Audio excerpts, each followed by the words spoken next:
అంటారు చూసారా, ఆవు చేలం ఎత్తే దూడ గట్టును మేస్తుందా అని. మనందరం సెల్ ఫోన్లకి టీవీలకు బానిసలు అయితే మన పిల్లలు కూడా అంతకన్నా బానిసలు అయిపోయి వాళ్ళ భవిష్యత్తు అంతకారంగా తయారయ్యే పరిస్థితి ఉంది.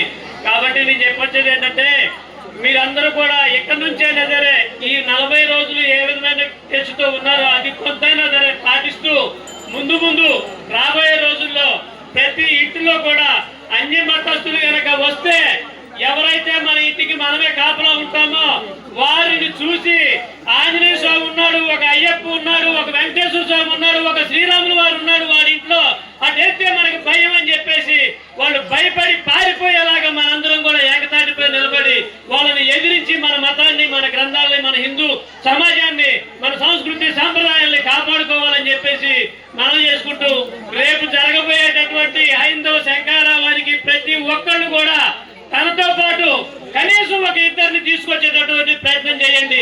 వచ్చేటటువంటి వారికి బస్సు సౌకర్యాలు ఉన్నాయి, భోజన సౌకర్యాలు ఉన్నాయి.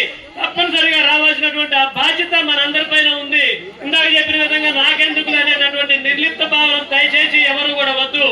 ఖచ్చితంగా పాటించండి. మన హిందూ ధర్మాన్ని పరిరక్షించుకుందాం. ఈ సమయం కాకపోతే మనం జీవోత్సవాల్లో బతకాల్సి వస్తుంది.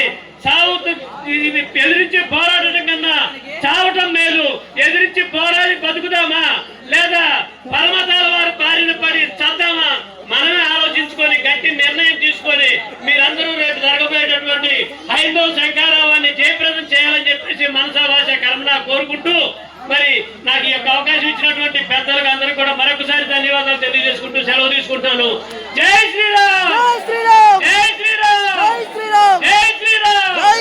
పిక్కటిల్లారా రేపు మన యావత్ భారతదేశం కూడా పిక్కటిల్లేలాగా ఈ యొక్క జై శ్రీరామ్ నినాదం పిక్కటిల్లేలాగా రేపు విజయవాడ గన్నవరం ఎయిర్పోర్ట్ దగ్గర పిక్కటిల్లి మన భారతదేశం పలు దేశాలు చుట్టుపక్కల ఉన్నటువంటి పక్క దేశాలు ఎవరైతే ఉన్నారో వాళ్ళ యొక్క గుండెల్లో దడలు పుట్టే విధంగా భారతదేశం వైపు చూడాలంటేనే పర మతాల వాళ్ళు కూడా భయపడే విధంగా మనం రేపు కార్యక్రమాన్ని జయప్రదం చేసుకుందామని చెప్పేసి కోరుకుంటూ సెలవు తీసుకుంటున్నాను. జై హింద్.